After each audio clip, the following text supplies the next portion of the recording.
Ahora sí, comenzamos este conversatorio acá en Herbol, en el programa a la mañana en directo de todos los viernes. Y el motivo de este conversatorio es tratar de desentrañar qué es lo que ha ocurrido en Bolivia a partir de esta gran crisis política, social, esta convulsión que hemos tenido el 2019. Pero no solo analizar eso en ese solo corte, sino de dónde viene todo lo que ha pasado. ¿Fue una revuelta popular? ¿Fue una revuelta social? ¿Fue un derrocamiento de Evo Morales? ¿Qué ocurrió en esta sociedad? ¿Quiénes fueron los protagonistas? ¿Hay responsables? ¿Quiénes hicieron qué cosas para que ocurra eso? Bueno, esa es la idea.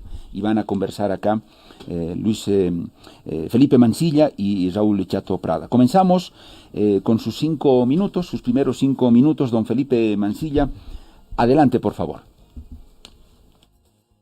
Agradezco a Herbol y al señor Pedro Saúl Gemio por esta invitación para que yo pueda dar mi opinión sobre este asunto. Creo que los sucesos de 2019-2020 pueden ser explicados adecuadamente si hacemos dos reflexiones previas. La inmensa mayoría de los periodistas, intelectuales, profesores y académicos bolivianos proviene de la misma atmósfera cultural que se ha sedimentado durante siglos en este país, que es una atmósfera claramente autoritaria. Este fenómeno no ha sido estudiado por estos intelectuales izquierdistas. El caso más claro es el grupo Comuna, que nunca dijo una sílaba sobre la mentalidad autoritaria del país. Esa mentalidad es la que impide ver la originalidad de levantamientos populares que no están dirigidos por izquierdistas, socialistas o indianistas. Quiero mencionar solamente dos ejemplos clásicos. En 1989, en los países de Europa Oriental, hubo en todos ellos, sin excepción, levantamientos de masas juveniles que no estaban organizadas por las tenebrosas fuerzas del imperialismo y que tampoco tenían líderes claros. Eran revueltas espontáneas de una juventud algo más educada que en épocas pasadas y que tenía conciencia de esa dimensión relativamente moderna de los derechos humanos, sobre todo de la libertad de expresión y locomoción. El segundo ejemplo es lo que pasó en Bolivia el 21 de julio de 1946. Hasta el día de hoy, todas las fuerzas izquierdistas, progresistas, etcétera, se niegan a reconocer que fue un levantamiento popular que no estaba dirigido por ningún gran caudillo, un levantamiento sobre todo de sectores juveniles y universitarios que tenían simplemente una mejor educación, un mejor nivel intelectual, y que por lo tanto estaban en condiciones de comprender que el régimen de Villarroel, además de ese manto revolucionario, era un régimen claramente autoritario, un nacionalismo autoritario, como lo nombró la famosa historiadora boliviana Irma Lorini. La segunda reflexión se debe a que estamos en un enfrentamiento entre dos Bolivias. Por un lado está la Bolivia moderna, urbana, con un nivel de ingresos y sobre todo de educación un poco mejor que el otro sector. Y este sector moderno es el que tiene interés en un régimen democrático, en una cultura abierta al mundo, en una Bolivia en conexión con la globalización. Y por el otro lado tenemos el sector de la Bolivia preurbana, una Bolivia premoderna, profundamente autoritaria, que es la base de votantes del movimiento al socialismo. Esta Bolivia premoderna no comprende ni la esencia ni la utilidad del Estado de Derecho, de los derechos humanos, y de todas aquellas ventajas que ha traído la modernización en el campo político. Quiero aclarar que la modernización no es de ninguna manera un fenómeno totalmente positivo. También en sociedades modernas se han dado algunos de los regímenes más horribles que ha conocido la humanidad, como el fascismo en Italia y Alemania. Entonces, creo yo, para terminar esta breve intervención, que lo que ha hecho falta aquí es un espíritu abierto, investigativo, que no trata de comprender todo como la lucha de dos fuerzas, el imperialismo contra la nación. Yo creo que eso es lo que ha hecho mucho daño al país. Esa confrontación entre nación, antinación, patria, antipatria, fundada por Carlos Montenegro, lamentablemente ha obnubilado la visión de periodistas e intelectuales en el país. Gracias, Felipe Mansilla. Raúl Chato Prada. Raúl, tienes tus primeros 5 minutos. Adelante, te escuchamos atentamente.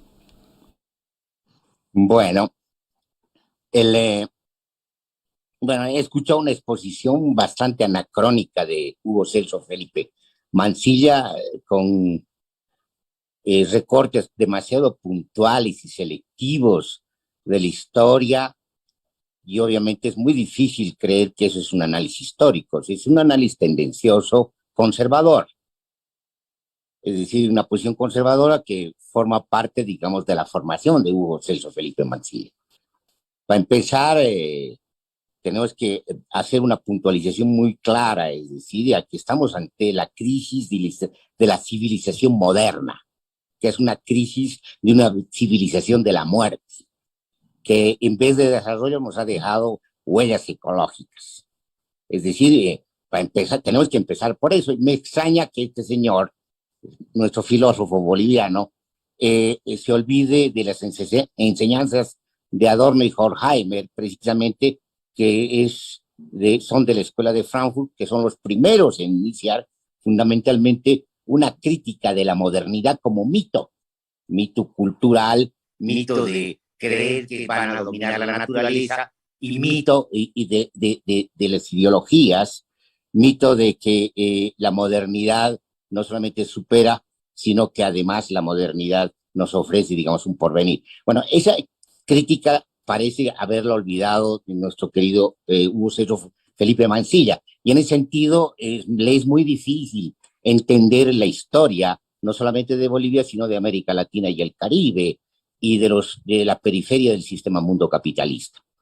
¿Qué es lo que no entiende? Es decir, aquí no es la discusión ideológica entre izquierda y derecha, porque digamos, son términos equivocados que se han usado metafóricamente desde la Revolución Francesa, y nunca han tomado en cuenta el tercer nivel, el tercer criterio, que es del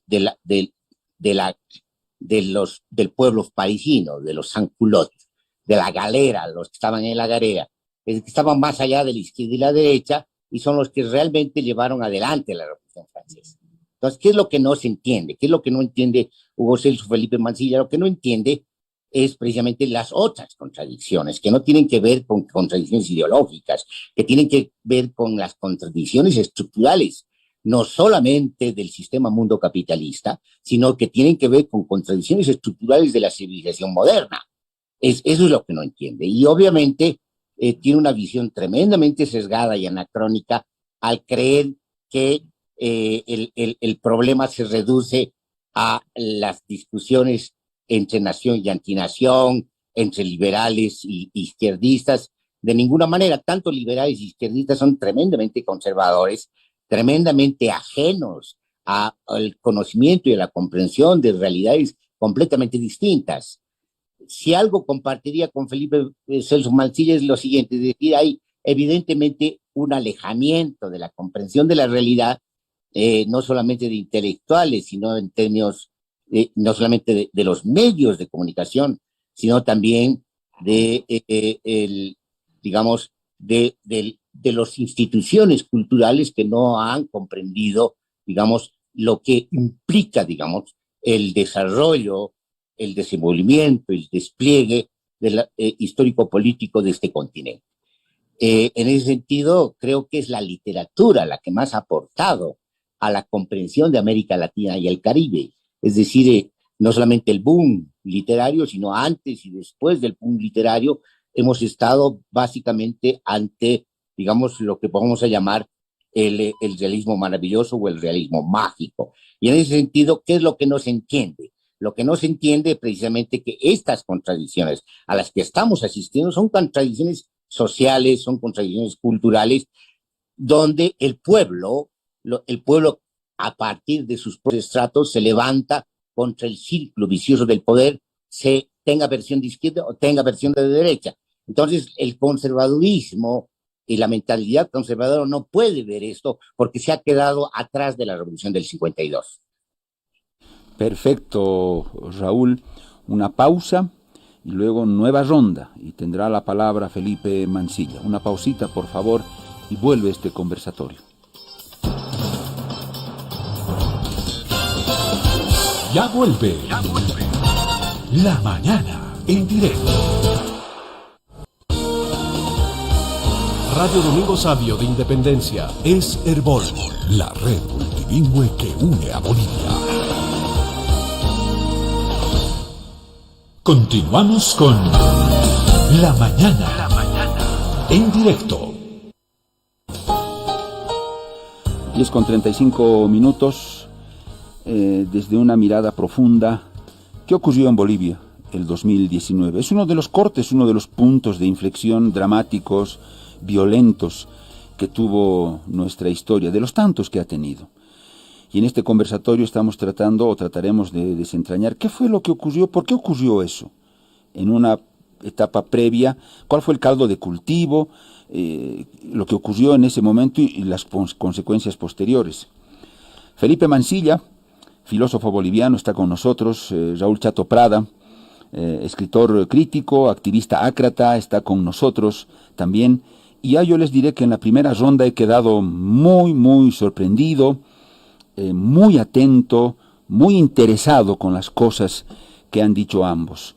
Está en esta nueva ronda, está en el uso de la palabra Felipe Mansilla. Felipe tiene sus 5 minutos, lo escuchamos también atentamente. El tiempo es el factor más valioso porque es el único absolutamente irrecuperable. Creo que no debemos perder el precioso tiempo con alusiones personales o con detalles de falsa erudición como mencionar qué ha pasado durante la Revolución Francesa o parafrasear simplemente a autores de moda como Immanuel Wallerstein. Lo que ha pasado en 2019, creo yo, pudiendo equivocarme muy fácilmente, es el descontento de un sector importante de la población boliviana, un sector urbano que ha tenido más contacto con el mundo exterior y que tiene un nivel educativo un poquito más elevado que el resto, que se sintió extremadamente molesto con las violaciones al Estado de Derecho, con el fenómeno de una corrupción muy elevada que existe desde 2006, y también creo yo que ha influido algo, por lo menos, los incendios en el oriente boliviano, en la Chiquitanía, incendios que fueron por lo menos fomentados por la política del régimen que se instauró en enero del 2006. Todos este tipo de problemas, educación un poco mejor, acceso, digamos, algo más elevado a los problemas del Estado de Derecho, no han sido nunca criticados ni siquiera analizados por los pensadores de la izquierda. Uno de sus representantes más convencionales y rutinarios es justamente el señor Prada. El grupo Comuna tuvo la oportunidad hace 15 años de influir positivamente sobre el movimiento al socialismo y sobre el curso de los acontecimientos bolivianos, y no lo hizo. Es decir, se perdió una oportunidad muy notable. Reitero, es muy simple. Los sucesos de octubre, noviembre de 2019 se parecen en algo al descontento que hubo en julio de 1946 y en los países de Europa Oriental, cuando el autoritarismo ha dejado de tener ese enorme encanto sobre masas populares y cuando por lo menos sectores juveniles urbanos con un mejor nivel intelectual se rebelan claramente contra la continuidad del autoritarismo. Cedo mi tiempo restante al señor Parada. Muchas Don gracias. Felipe. Raúl, adelante, por favor.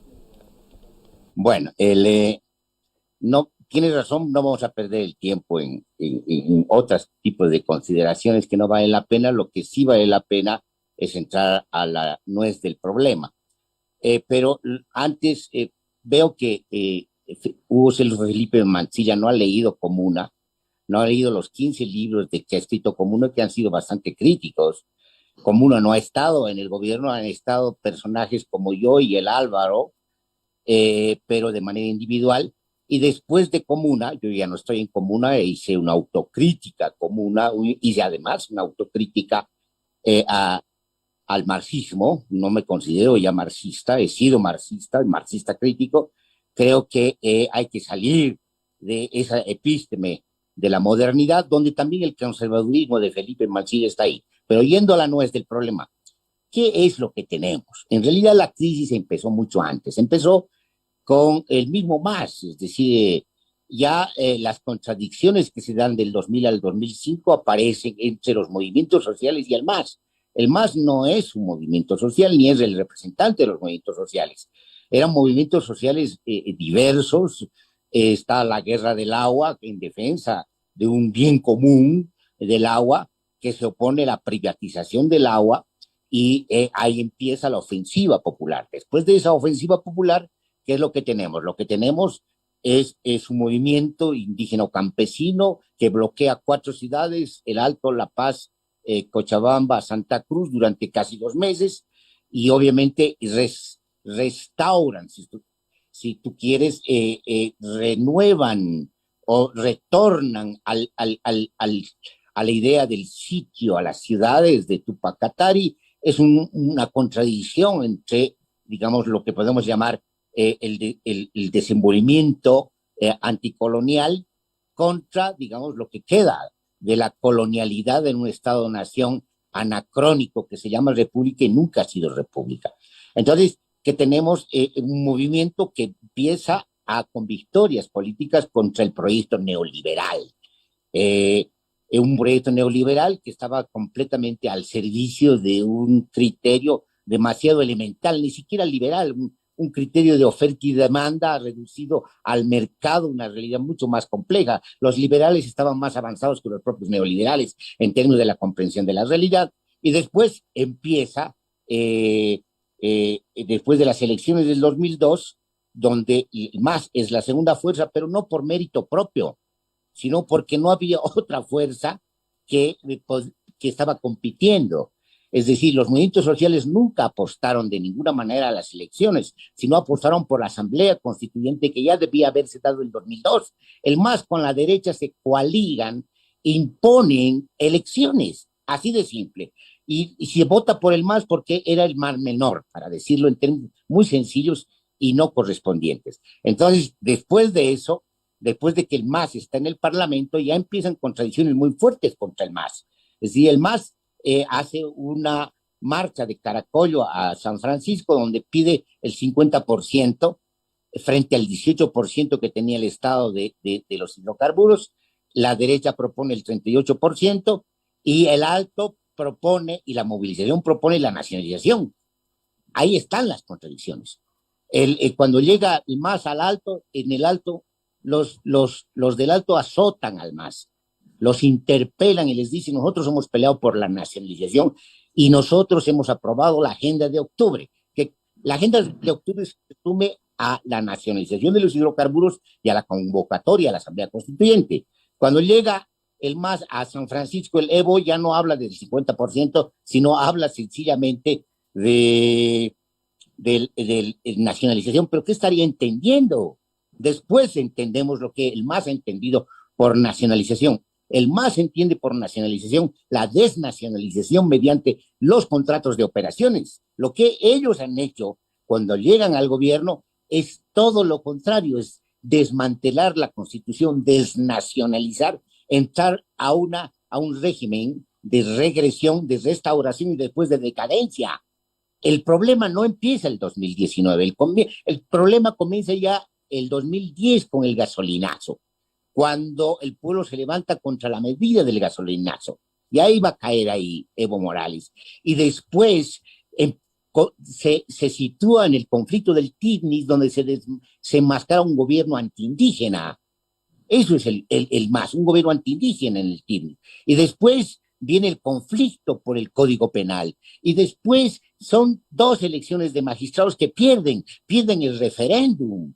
Entonces ya la debacle del MAS, la implosión del MAS comienza antes. Y evidentemente lo que activa a la movilización no son los pititas, y en eso estoy de acuerdo con Hugo Celso Felipe, han sido los jóvenes que han ido a apagar los incendios y son los que nos develan lo que estaba ocurriendo. ¿Y qué nos develan? Lo que nos develan es que los incendiarios eran los mismos del gobierno, que estaban aliados a una agroburguesía y a una burguesía ganadera, que estaban interesados en ampliar la frontera agrícola de la manera más incendiaria y pirómana. Ellos son el eje fundamental de la resistencia y en eso estamos de acuerdo. Muy bien, Raúl.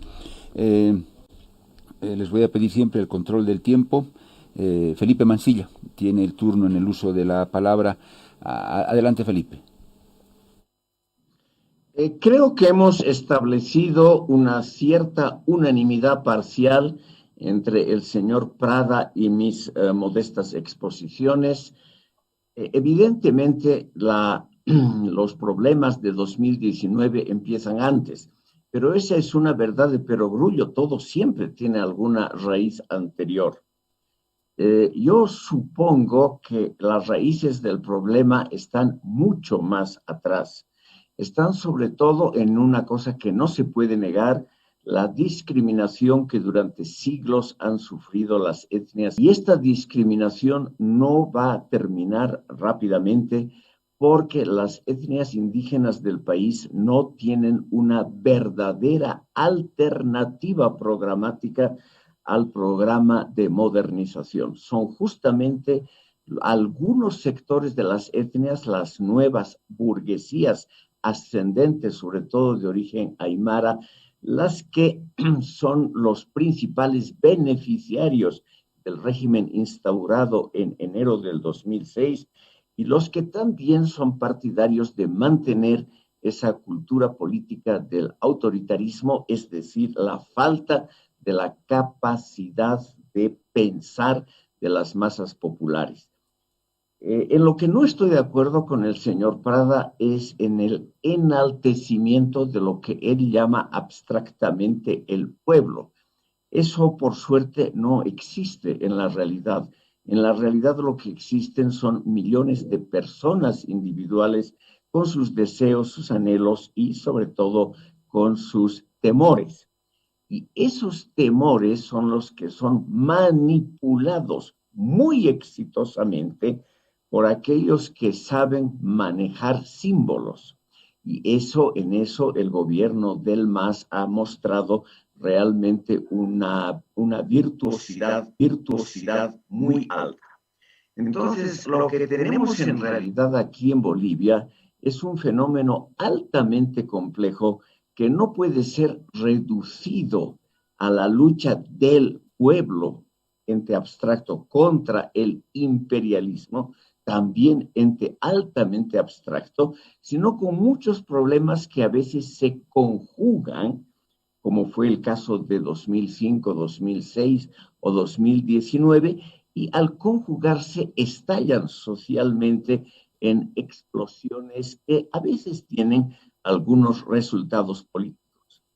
Quisiera simplemente terminar estas breves palabras mencionando que la historia boliviana es altamente repetitiva y es una historia que nos debería enseñar algo más de lo que menciona el señor Prada.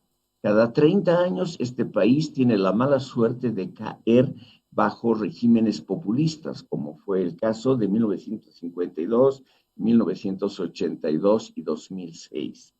Para la construcción de una Bolivia democrática, para la edificación del Estado del Derecho, para una buena educación de acuerdo a la época moderna, estos regímenes han resultado simplemente perniciosos, dañinos, negativos.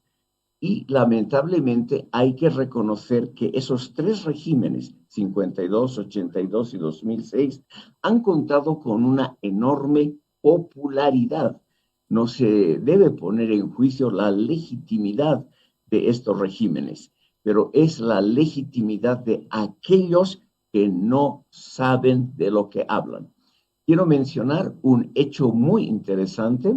La Constitución actual de 2009 fue aprobada más o menos con un índice de aprobación de más del 60% de la sociedad boliviana. Simultáneamente hubo una investigación empírica, una encuesta de alta representatividad que indicó que justamente 65% de la población no sabía qué era una constitución o para qué servía.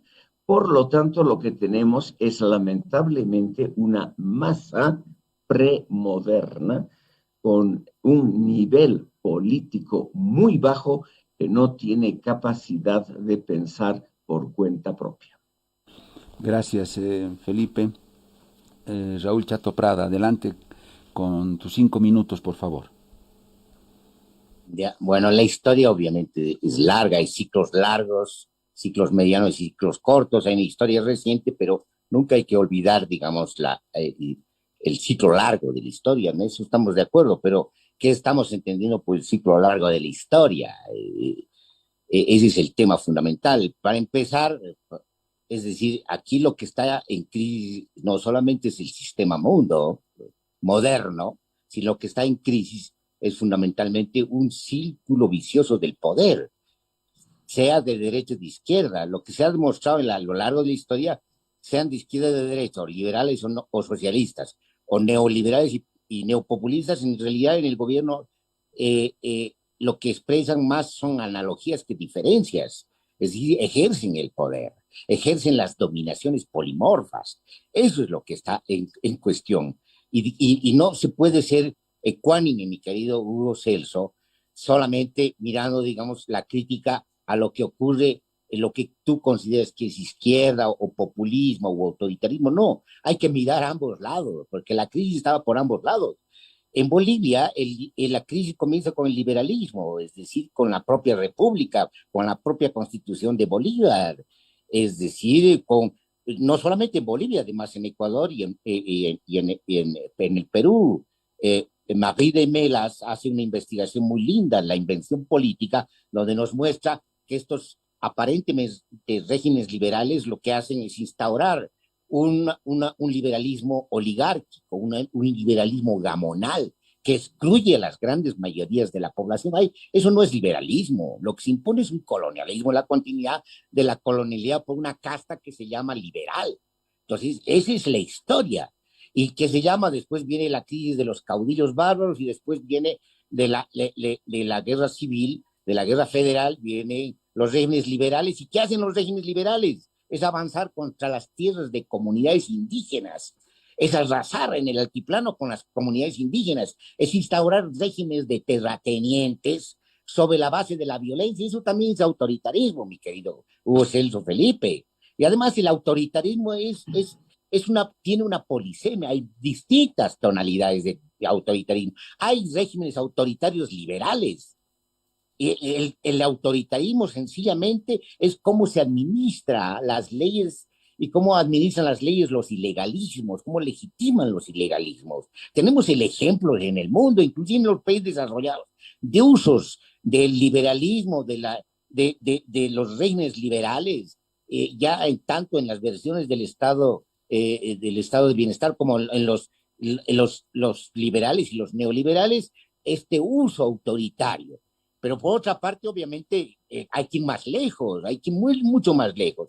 Es decir, hay que ir al concepto de totalitarismo que desarrolla Hannah Arendt, donde nos muestra que tanto una versión, digamos, ultraconservadora alemana como una versión bolchevique terminan pareciéndose y ejercen el totalitarismo, porque no solamente abolen las libertades, sino abolen en Alemania y en la Unión Soviética, abolen la propia revolución, que significa una especie de entusiasmo y la búsqueda, digamos, de radicalizaciones democráticas, si tú quieres. Entonces, hay que hablar de esas cosas. Y además, después de la Segunda Guerra Mundial, estamos asistiendo a otro tipo de totalitarismo, que es el totalitarismo de un imperio, no de imperialismo. Imperio en el sentido de Michael Hart y de Antonio Negri. Imperio donde está todo, es un orden mundial que se ha impuesto y es un orden mundial que está imponiendo precisamente un totalitarismo.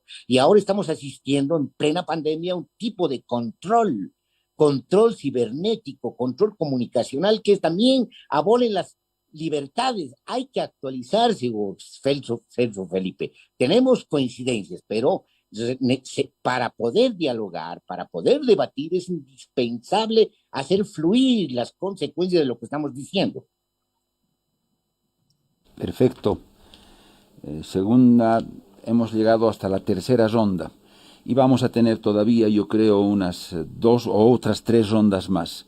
Debo irme a las noticias de la hora en red en Bolivia, acá en Herbol, y luego vamos a continuar. Hasta acá yo estoy anotando demasiadas cosas y que ayudan mucho de todo lo que han dicho Felipe Mansilla y Raúl Prada. No sé si usted está anotando también, pero vale la pena, creo que vale la pena escucharlos.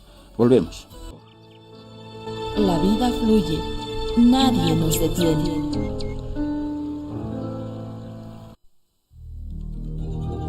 Herbol de Bolivia. 53 años. Usted está en compañía de La Mañana, en directo.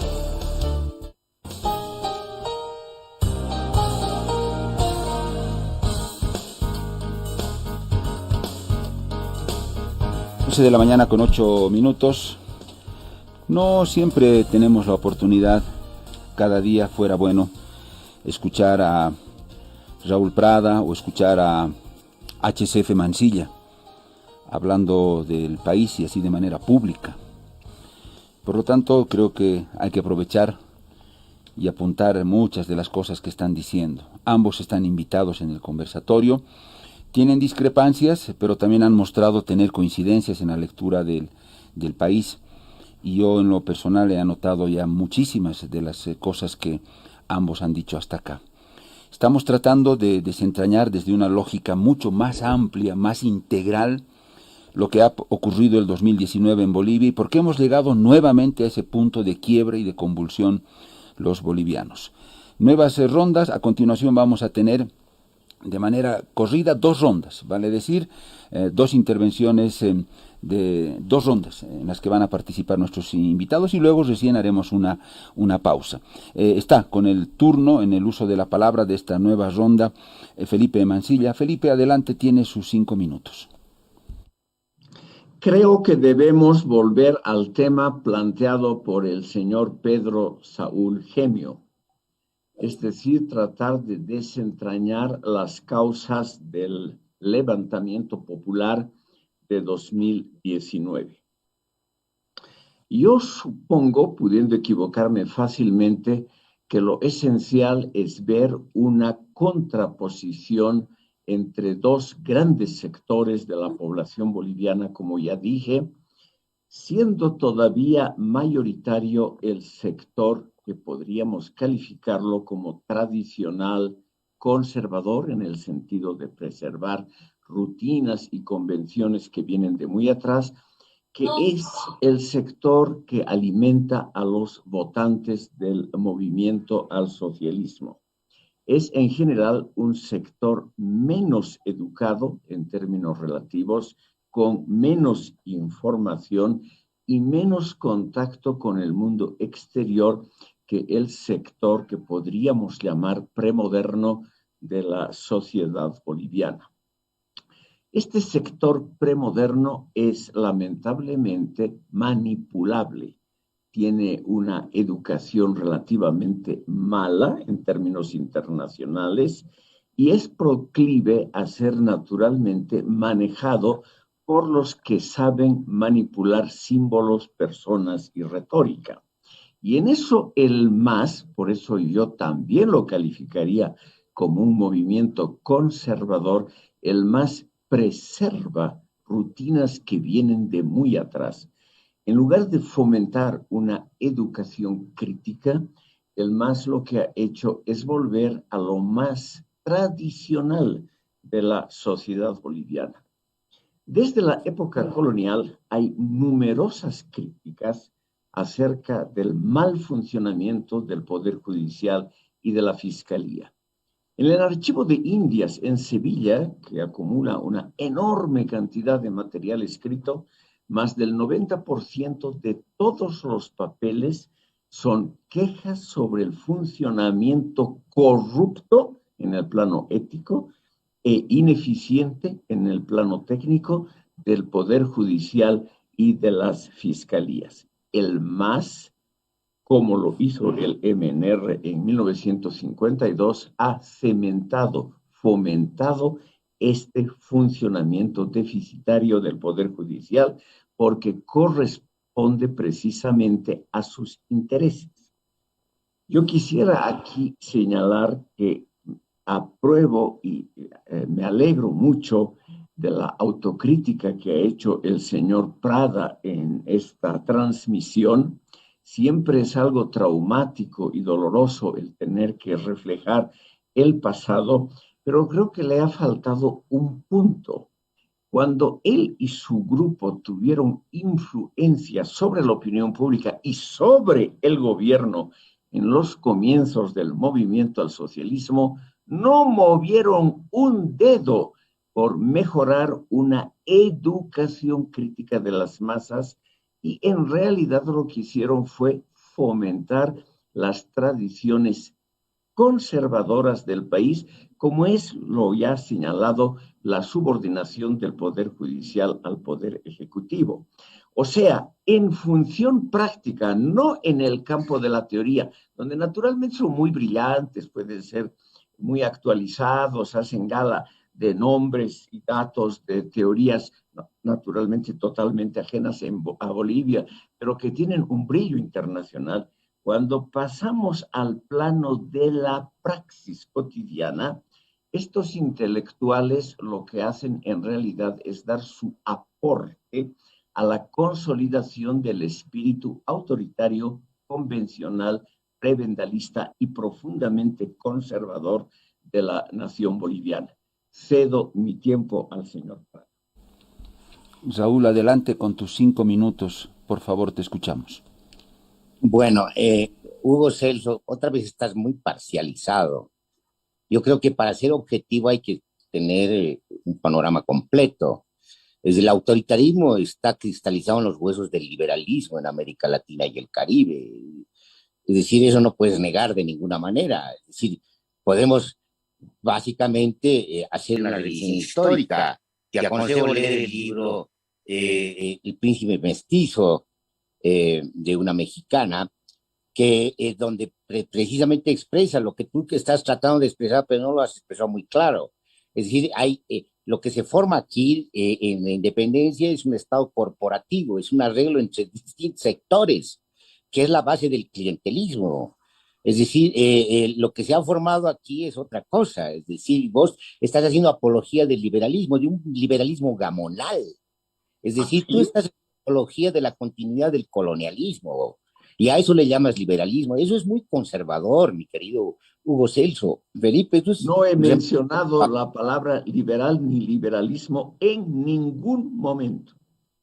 Bueno, pero vos reclamas que se llama una posición liberal, que podemos rescatar el liberalismo como el socialismo como ideas, porque son ideas. Cuando se llevan a la práctica, se vuelven horrores. Eso es lo que te falta. Es decir, no es una discusión de ideas. Tenemos que analizar por qué ha pasado lo que ha pasado, por qué hemos llegado a lo que hemos llegado y por qué somos lo que somos en el momento presente. Eso es lo que tenemos que tratar de develar y no tener una discusión ideológica, menos entre nosotros, una discusión ideológica. Tratemos de ser honestos y ver el panorama completo. Aquí la historia del liberalismo es terrible. ¿Por qué? Porque lo que ha hecho es legitimar precisamente la expropiación de tierras, la continuidad del colonialismo y lo que tú dices. En eso estoy completamente de acuerdo. Es decir, hay una vieja data de la corrupción, del régimen de la corrupción. Lo que se ha conformado en América Latina y el Caribe no solamente es un Estado corporativo, sino una forma de gobernabilidad clientelar.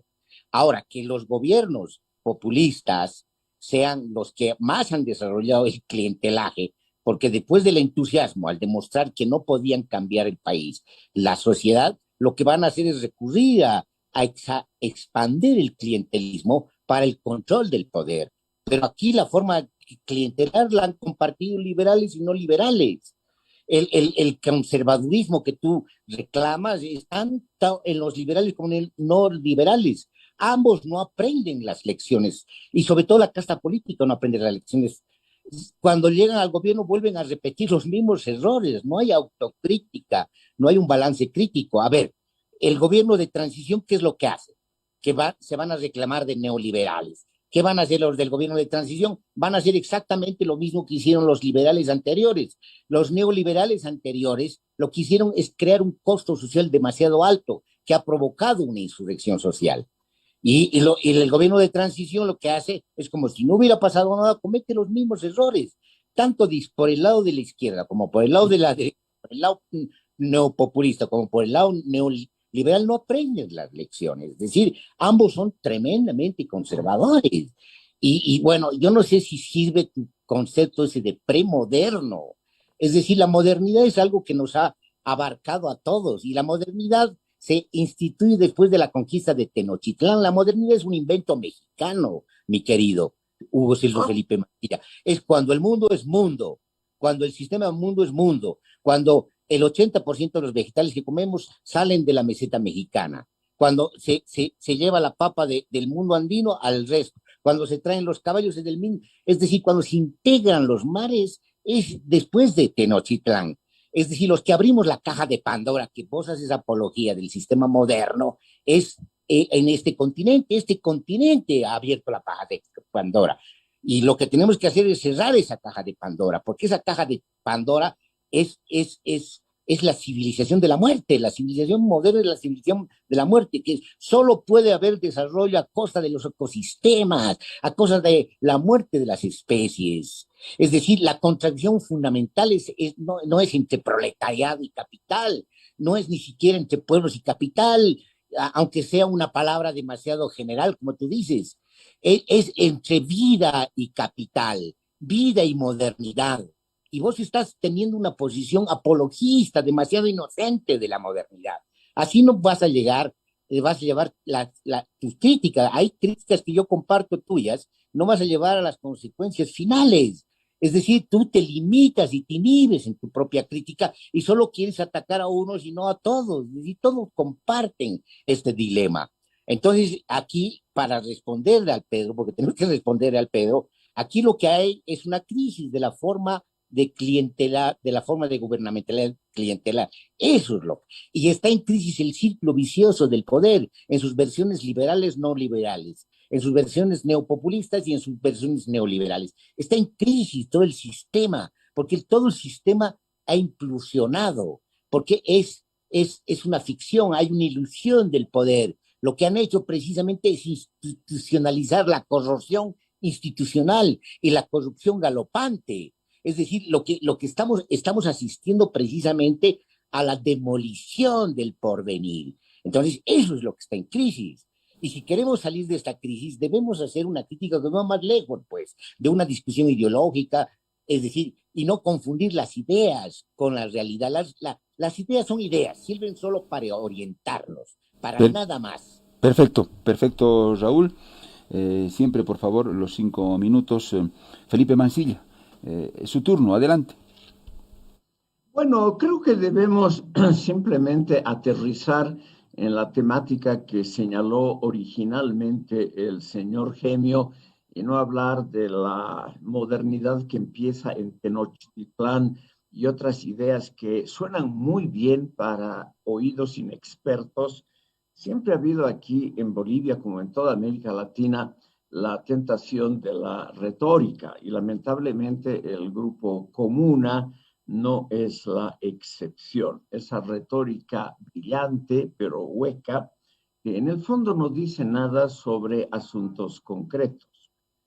Pasando al tema del señor Gemio, yo me atrevería a decir que esa parte relativamente mejor instruida de la sociedad boliviana sigue estando en contra del populismo, de los sistemas como existen actualmente en Nicaragua, Venezuela y Bolivia, porque estos sistemas han demostrado que no brindan ni seguridad jurídica, ni tampoco el Estado de Derecho, ni una mejor educación, ni tampoco sirven para elevar el nivel de vida de la población.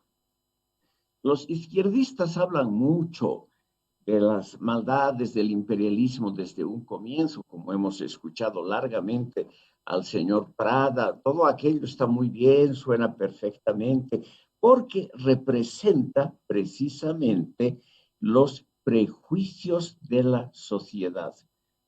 Gabriel René Moreno, el notable historiador boliviano, demostró con datos empíricos documentales que ya en las últimas décadas de la colonia se repetían exactamente los conceptos principales que nosotros usamos aquí: la maldad de los agentes externos, la culpa de estos, o sea, el imperialismo español, británico y norteamericano como las únicas causas del subdesarrollo, etc.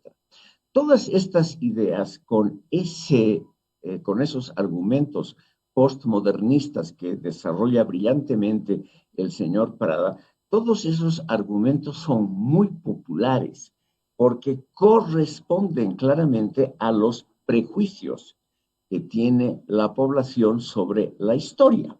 Nosotros lo que necesitamos es otra cosa. Necesitamos una educación de buen nivel, crítica, que ponga en duda los propios lineamientos, los propios pensamientos de cada persona. Y en ese campo de la educación, lamentablemente, el movimiento al socialismo no ha hecho nada original, nada realmente que signifique una revolución en el campo de la educación. El grupo Comuna colaboró con esto, nunca criticó el autoritarismo, por ejemplo, que reina en las masas populares. Aquí en Bolivia se han realizado estudios muy interesantes sobre la cultura política boliviana. La antigua Corte Nacional Electoral hizo 2 encuestas muy interesantes de alta representatividad sobre la falta de un espíritu democrático y sobre el exceso de intolerancia que tienen justamente las masas populares. Desde 1998, cada 2 años, el grupo Ciudadanía de Cochabamba publica un libro basado en una encuesta de alta representatividad sobre la cultura política boliviana. Jamás de los jamases, ningún programa radial o televisivo, ningún artículo de prensa, ningún intelectual de izquierda ha mencionado todos esos estudios. Las encuestas de la Corte Nacional Electoral han sido resumidas por Jorge Lazarte en un brillante estudio que se llama Entre dos mundos. Yo creo que el título, que ya es un programa, es muy claro. Bolivia vive entre el espíritu premoderno y predemocrático, en el espíritu, en el fondo, autoritario, y por el otro lado ya está con un pie en el ámbito moderno y democrático. Pero ese ámbito es todavía minoritario. Lo que tenemos que hacer, y ahí está, yo creo, uno de los grandes aciertos de Herbol, es justamente aumentar, dilatar el campo de una buena educación crítica. Perfecto, Felipe. Raúl, adelante. Bueno, lo que veo es que Felipe está peleando con sus propios fantasmas, sus propios miedos. Es decir, un fantasma es comuna. Comuna ya no existe. Y lamentablemente tiene un desconocimiento muy grande de lo que ha escrito Comuna, que ha sido una posición más bien crítica. Pero aquí no me interesa defender a Comuna, lo que me interesa es otra cosa. Lo que me interesa es salir de esos fantasmas. Es decir, aquí no se trata de una discusión falsa, porque nos está llevando Felipe a una discusión falsa. Izquierda, derecha, el izquierdismo y no izquierdismo. Es decir, esas son discusiones ya anacrónicas que no corresponden. Lo que además no es honesto, Felipe, no es honesto de ninguna manera porque hace crítica como si el autoritarismo, la corrupción, el clientelismo fuera parte de los fenómenos de izquierda, populistas y neopopulistas. No, también fueron de los liberales, neoliberales. Es decir, ellos también han encarnado el conservadurismo y obviamente ellos no han aportado en absoluto también a la educación. Además, tienen una visión de educación en términos muy trasnochados. Es decir, ¿de qué estamos hablando cuando hablamos de educación? ¿Y qué estamos hablando de cultura cuando hablamos de cultura? Es decir, para él la cultura se reduce sencillamente a un abstracto que él llama modernidad y la educación, una formación crítica, pero para tener una formación crítica hay que tener la capacidad de la crítica. La crítica es poner en sus condiciones iniciales la propia discusión, en sus condiciones de posibilidad. Ya lo dijo Kant, es decir, la crítica es poner en las condiciones de posibilidad. Pero eso es lo que nunca ha hecho Hugo Celso Felipe. En realidad, él tiene una visión de crítica demasiado elemental. Es decir, crítica es solamente criticar a la izquierda, crítica es solamente criticar al autoritarismo, bagatelas que no nos sirven, que no son útiles, que no están haciendo el desarrollo de la crítica. Es decir, la crítica tiene que hacer una deconstrucción de esas condiciones de posibilidad, una deconstrucción de las estructuras culturales. Y la cultura no se reduce sencillamente a una concepción o moderno o premoderna. La cultura tiene sus propias dinámicas moleculares. Y tenemos que entender cómo se sitúa en determinados contextos, cómo se articula, cómo se conforma el sistema mundo, pues el concepto del sistema mundo que desarrolla Wittgenstein precisamente es ese. No es solamente la parte económica, sino son los estados, son las culturas, es un conglomerado que termina favoreciendo la acumulación de capital.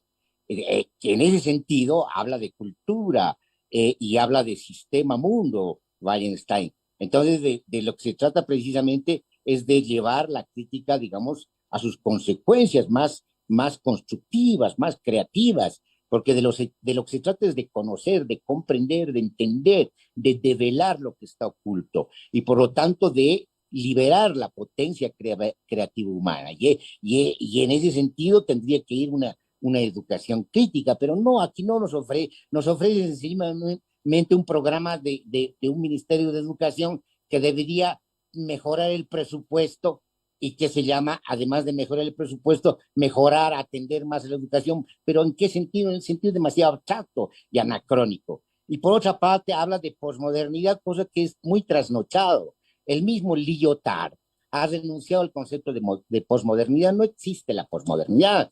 Estos señores que los llaman posmodernos eran sencillamente críticos de la modernidad. Eso eran.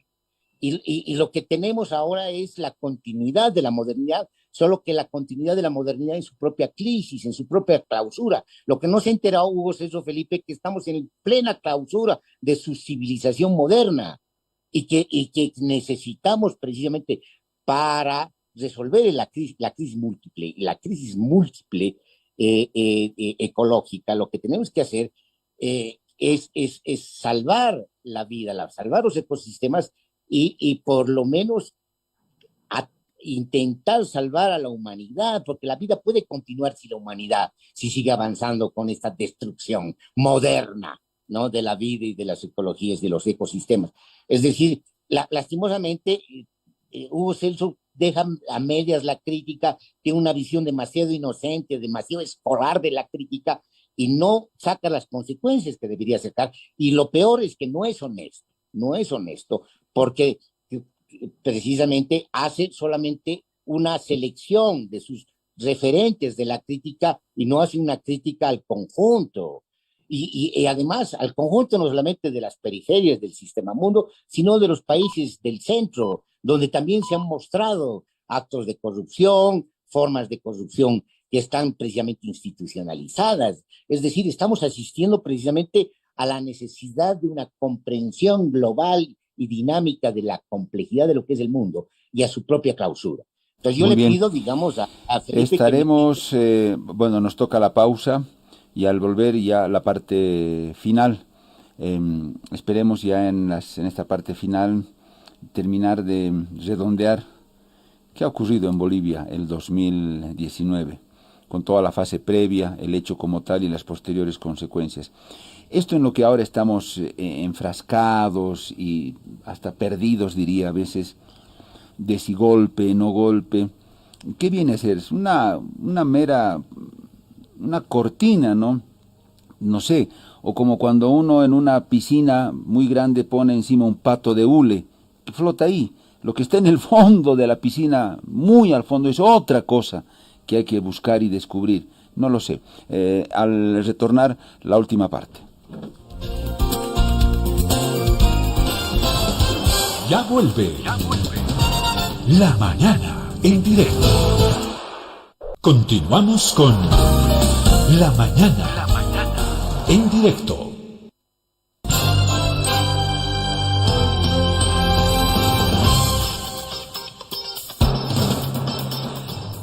11 de la mañana con 37 minutos. Vamos a tener 2 rondas más, pero la última va a ser muy corta, menos de 5 minutos para cada uno, por favor. Vamos con la primera a 5 minutos, como está establecido, y la última ronda ya de despedida o conclusión, como ustedes lo prefieran, será mucho más corta. Entonces comenzamos nuevamente con esta penúltima. Felipe, tiene usted sus 5 minutos, lo escuchamos. Lamentablemente, la discusión ha derivado a temas muy generales que tienen que ver con el desarrollo de la humanidad y no tanto con el problema de partida planteado por el señor Pedro Saúl Gemio. Quisiera volver al tema planteado por Gemio y me permito un breve resumen.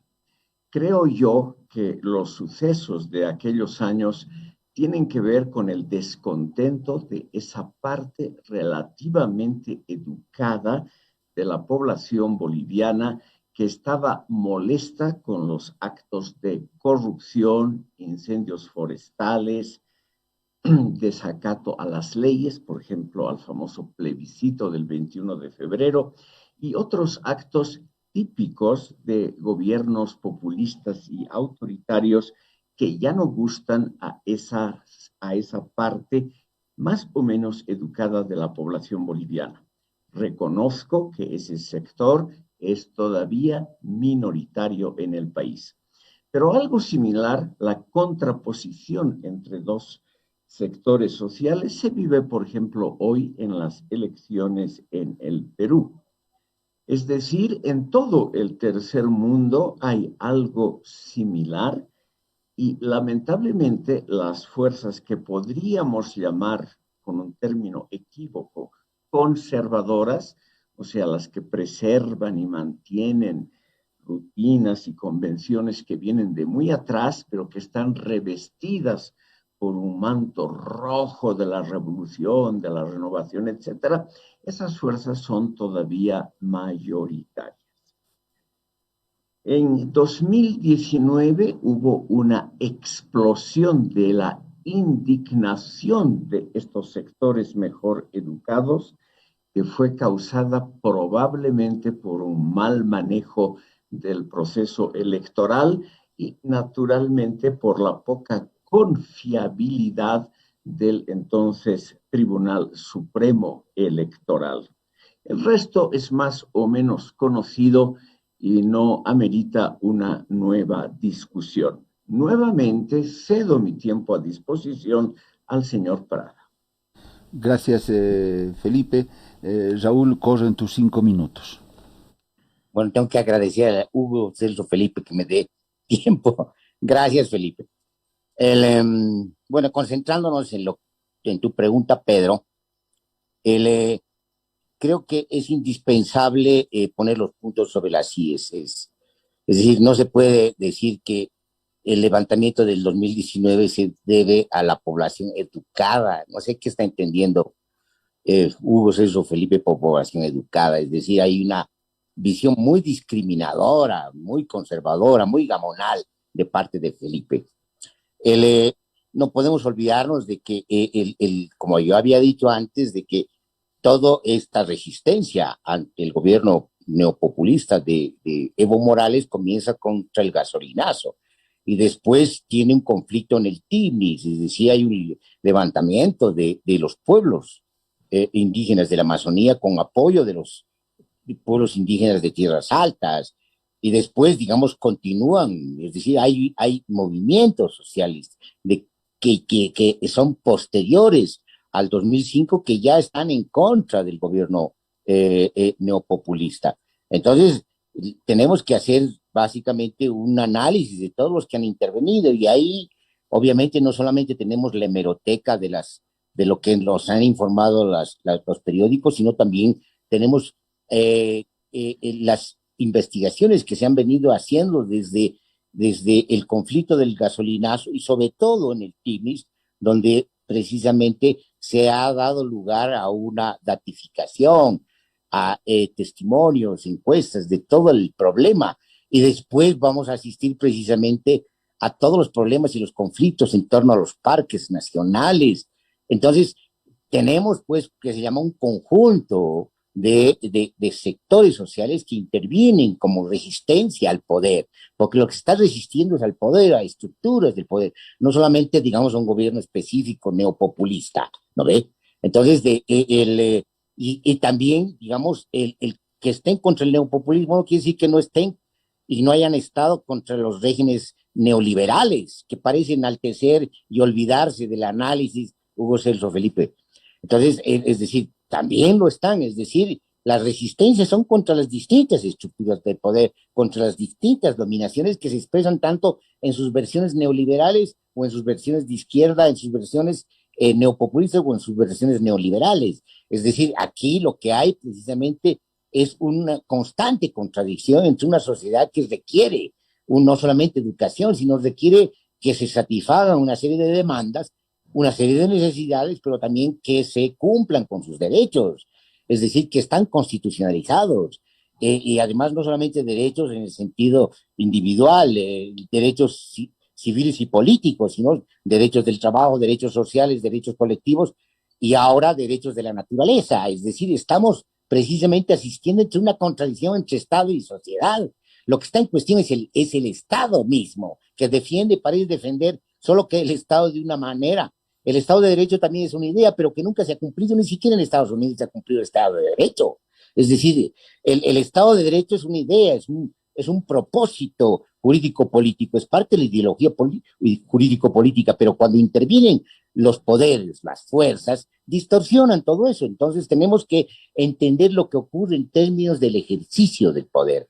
Y no solamente ver fantasmas, que o se trata de una visión neopopulista o se trata de una visión de socialista. No, se trata de distintas versiones, entre ellas también versiones liberales. Todas estas versiones son conservadoras al final de cuentas, porque como el mismo Hugo Celso Felipe ha dicho, conservan que las estructuras de poder y de dominación, y lo que sus discursos son de legitimación. Entonces, lo que tenemos que atender a hacer es eso. Y para responder a la pregunta de Pedro, es lo que está en crisis eso. No solamente está en crisis el régimen neopopulista, sino lo que está en crisis es todo el régimen clientelar compartido por toda la casta política. Lo que está en crisis es el mismo Estado, lo que está en crisis es la misma civilización. Es decir, eso es lo que está en crisis. Y tenemos que ser conscientes de eso para poder precisamente entender lo que está ocurriendo. Y no inventarse supuestos sujetos educados de cuello blanco que son los que se han levantado, porque eso no es cierto. Felipe, no estás diciendo cosas ciertas y me sorprende que de parte tuya vengan esas cosas. Tú eres una persona formada, además que siempre es respetado y voy a seguir respetando, pero no puedes vos caer en una diatriba ideológica. Los últimos 3 minutos para cada uno, en lo que seguramente será una conclusión, un balance que hagan, pero yo les dejo, me tomo la libertad, la pequeña libertad de solamente en esta parte final consultarles para que ustedes lo digan en sus intervenciones. Entonces, luego de todo lo que hemos escuchado y esta lectura que han hecho ustedes, la cuestión de un supuesto golpe de Estado, ¿dónde queda? No encaja en ninguna de estas partes o explicaciones que han hecho ustedes, algo que queda ahí muy de manera en el limbo, como quien dice, no tiene un lugar donde encaje, ¿dónde lo pondrían? Solo eso. Felipe, su última intervención. Bueno, no soy un seguidor de asuntos de coyuntura y lo que puedo decir está naturalmente sujeto a la crítica y al error. Mi impresión general es que no ha habido ningún golpe de Estado, sino que ha habido una rebelión espontánea de esos sectores que no gustan al señor Prada, una rebelión cultural en el fondo, molesta con los desmanes del régimen que se había establecido en enero de 2006 y así evidentemente mostró sus limitaciones. Presiento yo simplemente que el régimen es sólido, es decir, tiene un amplio apoyo popular como la izquierda en el Perú, pero el tener apoyo popular no significa de ninguna manera que el régimen tenga calidad intrínseca, que sea una democracia seria o que sea un sistema, un modelo político que nos lleve a mejores perspectivas. También el régimen de Hitler en Alemania tuvo un amplísimo apoyo popular demostrado en elecciones irreprochables. Por lo tanto, el tema del apoyo popular que se verifica mediante elecciones no dice mucho sobre la calidad intrínseca de cualquier régimen. Gracias por escuchar. A usted, Felipe. Raúl, tus 3 minutos finales. Bueno, como he escrito y he expuesto varias veces, lo que ha habido es una implosión diferida a lo largo de una crisis diferida, dilatada del régimen clientelar neopopulista de Evo Morales. Además, lo que ha habido es una implosión. Y hablar de golpe no tiene asidero, ni contraste, ni verificación estadística, descriptiva, sociológica, ni política. Sencillamente es parte de los usos, como dice Felipe, simbólicos que se hacen, de usos, además ni siquiera en una narrativa bien construida, es una narrativa bastante grotesca y elemental. Lo que tenemos en el MAS es un deterioro ideológico, ni siquiera, digamos, tenemos una ideología populista, porque los populistas, los caudillos del mediados del siglo XX, tenían una ideología nacional popular. Podemos criticar o no, participar o no en eso, pero el MAS no tiene eso. El MAS lo que ha hecho es una fragmentación, un colaje de distintos discursos, medio socialistas, medio populistas, medio de un lado y del otro. Es un colaje, es decir, es una impostura. Lo que estamos asistiendo en los movimientos neopopulistas son imposturas, inclusive imposturas ideológicas, porque no llegan a ideología. Y además imposturas ideológicas en estructuras de poder perversas, que están manejadas por estructuras del lado oscuro del poder, de los carteles, de los tráficos. Es decir, estamos asistiendo a una toma por el lado oscuro del poder, del lado luminoso o institucional del poder. Ya está controlado el lado institucional del poder. Estamos asistiendo, digamos, a una crisis de envergadura, de verdadera envergadura. Entonces, lo que tenemos precisamente es eso. Lo que ha ocurrido es una implosión demoledora. Y lo que tenemos ahora, después de la implosión, es una especie de ilusión de como si no hubiera caído, ya está derrumbado el régimen clientelar, no se lo puedes revivir de ninguna manera, ni lo vas a revivir con discursos, ni con propagandas, ni hablar sobre golpes de Estado, no puedes revivir, tú no puedes cambiar la realidad con la propaganda, tú no puedes cambiar la realidad por la publicidad, y menos con estas manipulaciones de poder y mediáticas, no lo vas a cambiar. Entonces, ¿qué se llama? Lo que tenemos y lo que no podemos ocultar de ninguna manera es una crisis profunda, en términos singulares de los regímenes neopopulistas, y en términos generales de la casta política, de la estructura de poder que se ha formado en el mundo, no solamente en el país y en la región. Y por otra parte, lo que tenemos es, además de esta crisis y esta implosión, lo que estamos asistiendo precisamente es a una difícil capacidad de liberación de la potencia, de su capacidad crítica. Si en algo coincido con Felipe es en lo siguiente, evidentemente aquí el problema es que muchas veces el pueblo o las multitudes o la complejidad del pueblo muchas veces es también cómplice de lo que ocurre, de la legitimación de lo que ocurre. Es decir, hay una especie de enamoramiento del amo, es decir, es como si se quisiera al amo. La víctima es cómplice del amo porque está mostrando sus fisuras, sus heridas, y hay una especie de relación perversa entre el amo. Y aquí el pueblo tiene que liberarse de sus representantes, tiene que liberarse de las castas políticas, tiene que asumirse mayoría de edad, hacer uso crítico de la razón, y eso significa ser autogobierno. Por eso posturo yo ahora la sociedad, el mundo, solo tiene salida, más allá de la civilización moderna, en la medida que pueda conformar autogobiernos y formar consensos, resolver los problemas por consensos y por una gobernanza mundial. No hay sino salida. Entonces, ese es el mensaje que doy, mi querido Pedro. Perfecto. Felipe Mansilla, muchas gracias por habernos entregado este tiempo acá en Herbol, a la audiencia que seguramente lo escuchó atentamente, por su participación. Ha sido un gusto, Felipe. Gracias por la invitación. Raúl Prada, Felipe, lo propio, Raúl, Felipe, muchas gracias por tus ideas, tus conceptos, tu tiempo, tu disertación. También fue un gran gusto.